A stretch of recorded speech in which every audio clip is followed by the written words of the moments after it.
The professor says research into the disease has made progress recently, with more emphasis now on psychological and diet aspects of treatment. I think we've taken a much more holistic approach to the patient, not just realising that we treat the patient not just with drugs but with physical therapies, with lifestyle modification. A lot of the pain that people get in arthritis, of course, comes from muscles and tendons around joints, so it's important to give them proper exercises to help them to relax their muscles. A lot of the drugs that we use, of course, are now being developed so that they can have much more specific actions on the inflammatory pathways. Rather than sort of firing a blunderbuss at a wall, we can now pick off those inflammatory pathways with a fairly high-powered rifle and make sure that we can suppress the inflammation but not cause side effects. What about all the so-called natural cures? Well, again, I think the natural cures have to be looked at in the context of the disease waxing and waning. And I think with all treatments, patients need to ask a few questions, and these questions are things like, can I find out what's in it? And if it's some secret remedy, then be a little bit suspicious of it. Will it cure all forms of arthritis? First of all, be very wary if somebody says cure, because we really don't have a cure for arthritis. We have very good controls. If we did have a cure, we'd all be using it.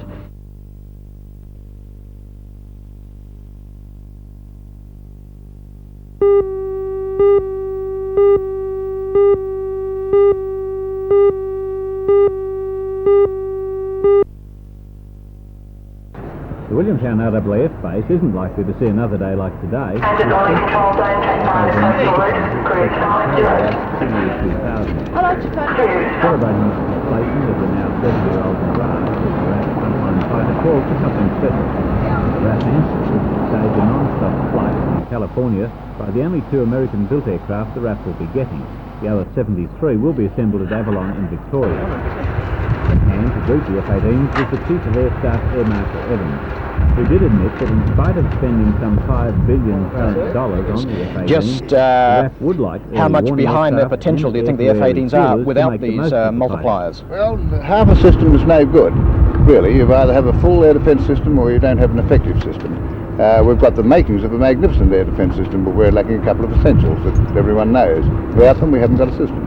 Can the government be persuaded to get the airborne tankers? I don't think they need to be persuaded. I think the present Defence Minister is very perceptive. He knows what we need. He can see the need, but of course he can't manufacture money. Quite from the United States, the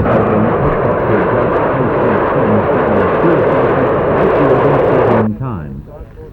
After its traditional flight past with an escort of mirages, the F-18 landed, ending what is probably the longest flight ever made by a fighter aircraft.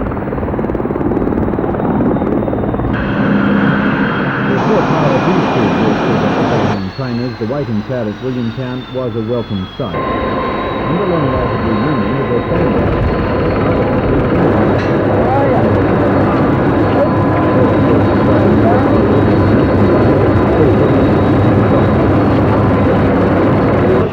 All right, you're very kind.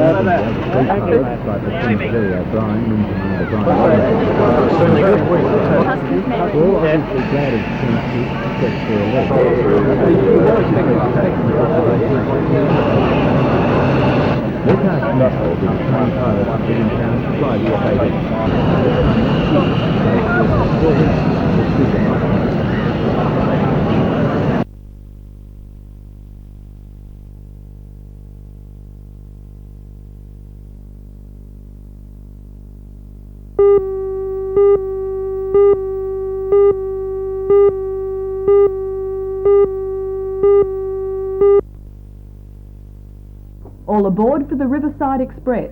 It's only one of several elaborate model train layouts on display at the Police Boys Club, Broadmeadow. The trains are the work of members of the Lake Macquarie Live Steam Locomotive Society and private enthusiasts who've donated their time and energy for the Model Expo. One of the biggest crowd drawers is this Swiss countryside train layout, featuring ski lifts, a burning building, windmill and eye-catching motel. Apart from the trains, the Expo also features model aircraft from the Maitland Aero Club and the Valley Flyers. The Hunter Valley Model Car Club, auto clubs from Sydney and mainly military hobbies also feature an impressive display of models. And for those with other interests, there's also a large range of collector's dolls, from the more modern to antiques. The expo continues tomorrow from 10 to 4 p.m.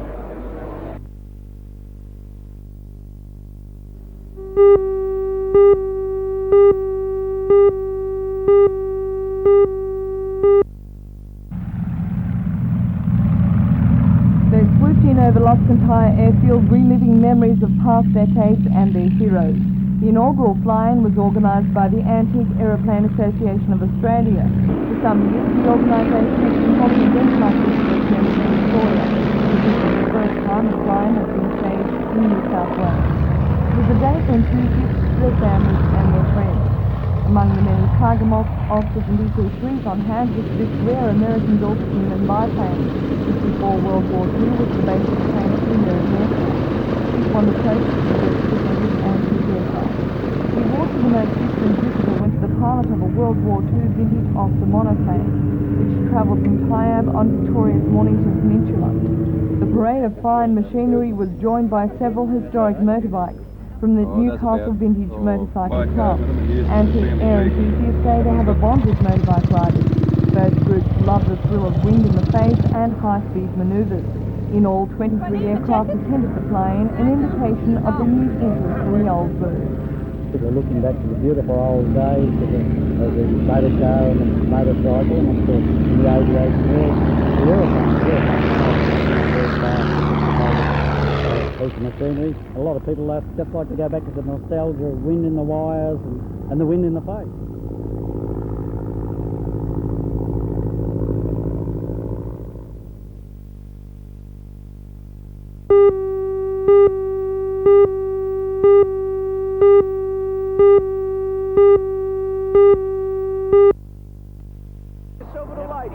The Falcons' win against Coburg Giants on Friday night is doubly sweet, following the Canberra Cannons' loss to Coburg yesterday.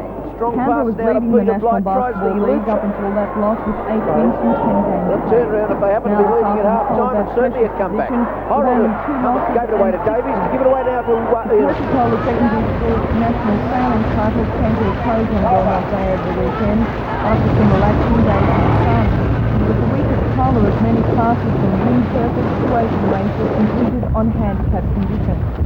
The overall winner was a spiral dinghy called Quicksilver, sailed by Chris Murcott of Sydney's Davidson High. Then came another spiral, JB Ben, sailed by Nicola Davies of Armidale's Presbyterian Ladies College, followed by local sailor Jeff Nepham of Warners Bay in a Frisco Senior.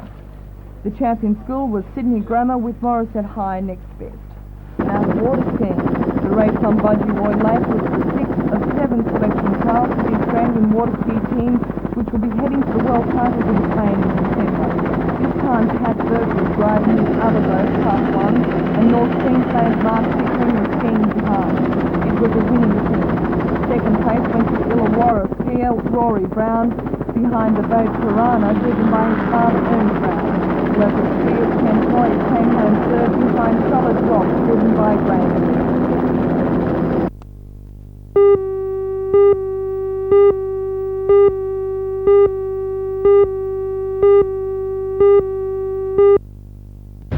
Traffic was banked up and roads were closed off after the accident at the corner of Park Avenue and North Cross Drive in Tara. The accident happened at about 5:30 when a truck travelling south in North Cross Drive collided with a car heading north in Park Avenue. The 20-year-old driver of the car, who received massive head injuries, was worked on by a doctor and paramedics and was being transferred to Royal Newcastle Hospital.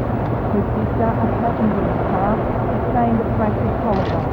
The truck driver, who was unhurt in the crash, was interviewed by police last night.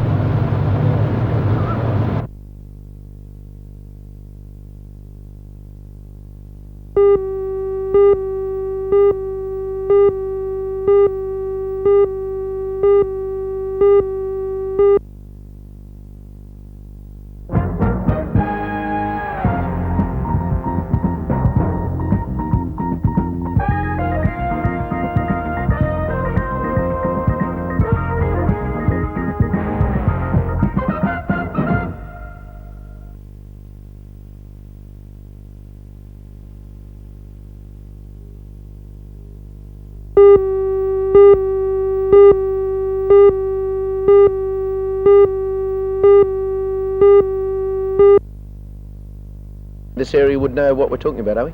No, it's unusual in the fact that it's such a high-speed event, Lee, where you're racing through 6 inches of this red dust at speeds of up to 180 kilometres an hour, so it's nothing like motocross or short circuit that people are used to around the local region. What sort of riders does it attract then? Well, this year especially, because it's a 10th anniversary race, it attracts all the top motocross riders in the country. Stephen Gall, Jeff Lees, Phil Lovett from the local area. So all the big name riders will be there this year vying for the $10,000 outright first prize money. And you fellas from Scone have got a three-man team in the three different divisions going, Steve. Yes, there's three divisions, mainly 125, 250 and open. I'll be riding the 125, John Clay the 250s, and my brother Michael, who was 10th outright last year, is riding the open class on a 500. Is this because of the fashion that Pink's in this year or what? No, well actually we get a lot of ribbing about that, but we wanted a colour that would attract attention to our sponsors, so pink was it. So we get a few strange looks here and there, but it does its job. You were saying that one of your main opponents will in fact be our former sports star, Phil Lovett from Cessna. Yes, well Phil took out the Mount Ebenezer 12-hour endurance ride out there in March of this year, and he was going really quick, so if he can win this event as well, he'll take home an extra $7,000 prize money, so he'll be really going for it.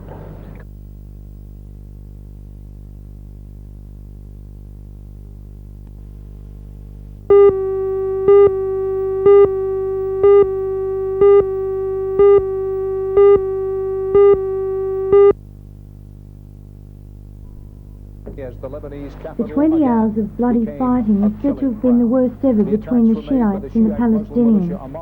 Reports say the Shiite militiamen had the superior fighting power. The Shiites have vowed never to let the Palestinians regain the control of West Beirut and southern Lebanon that they enjoyed before the 1982 Israeli invasion. That invasion ousted the PLO.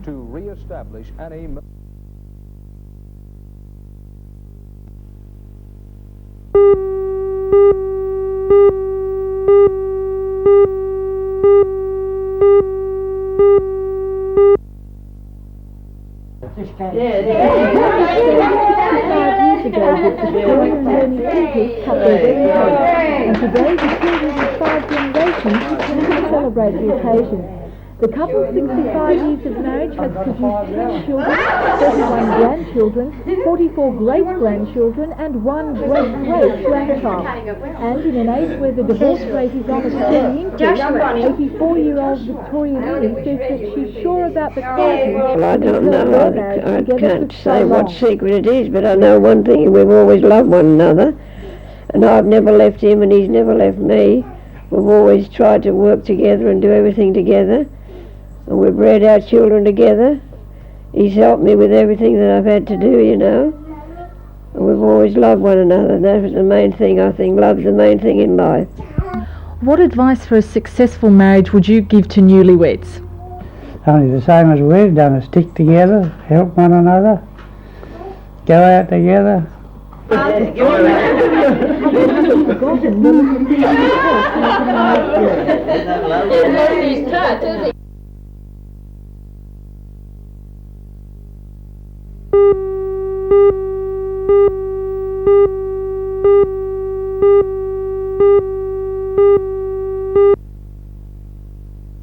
The meeting of delegates at Cardiff Workers Club was called to hear an updated report on staffing problems and the Bega High School dispute, and to consider whether primary and infant school teachers should take part in industrial action, which has today been restricted to teachers at high schools. Delegates from schools in Newcastle, they just simply categorically told the principal the story started by departmental people that he was under oath. The recommendations from this meeting will be taken to the May meeting of the Teachers Federation State Council this Saturday. The Council will then draw up a list of recommendations to be considered by primary and infant school teachers at mass meetings throughout New South Wales in June.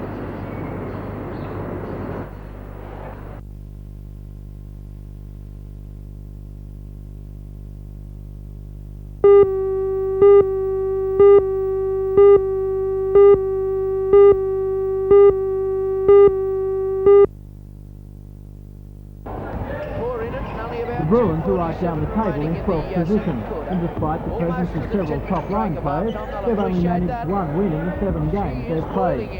Despite this record, the Bruins say they'll upset the Falcons and score a shock result in this traditionally hard-fought match. Bankstown received a boost through the week when American import and the league's top scorer, Vince Kelly, declared himself fit for the clash after 2 weeks absence. He'll join fellow American Vince Kingston. Both players are averaging over 30 points per game, and both will be out to make their mark in Newcastle. The Falcons, on the other hand, have the results so far this season. Last week they stormed to top spot on the table with a 114 to 105 point win over the Coburg Giants. Falcons captain Ian Rebillard is delighted with his team's form, but believes tomorrow night's game will be anything but a pushover. There's never any game you can regard in the National League as a pushover. Even though they're in a lower place than us, they've got very good players, and they're on their night are capable of beating any team in the league, and that includes, the Newcastle side.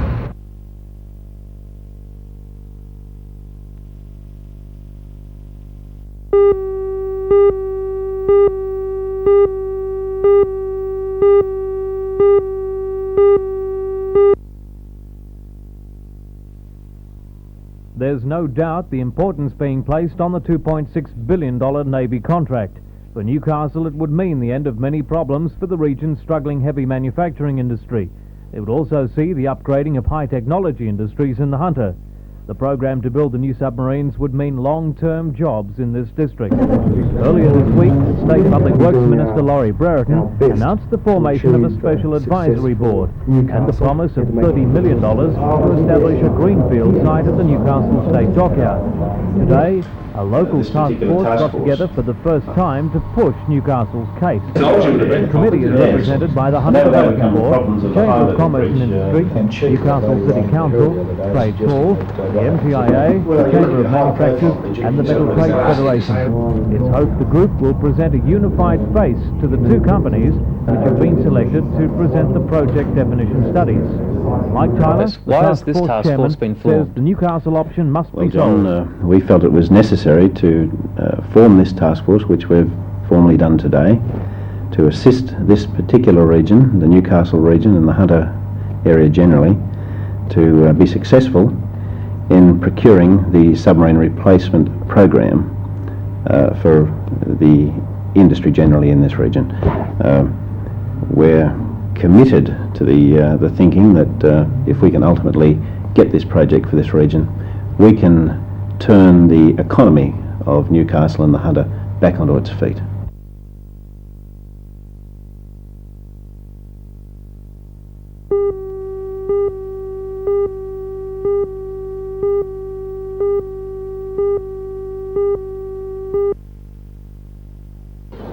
Small farm operators have had the opportunity throughout the field days to see a wide range of cottage industries and to write demonstrations. The old art of weaving wheat to make corn knowledge, which dates back to pre-Christian times, proved a firm favourite. So did the unusual business of yabby farming. Of a more practical nature were demonstrations in electrifying fences and even mud brick making. The latest in farm machines was on display, and demonstrations of cattle handling machines were also provided. The field days were held for the first time last year and proved a great success. The response this year has been just as good. So much so, the Minister for Agriculture, Jack Hallam, hopes the field days will become an annual event. It is of an excellent standard. There's absolutely no question about that. And I think that's reflected by the number of visitors. Something like 7,000 last year over 2 days, and even with the bad weather, we're expecting around about 10,000 people. Would you like to see this become an annual event? Yes, I would. There is one at Mudgee, and that's an annual event. Very successful, very well patronised, and with great benefit for the community. And I would like to see this happen every year.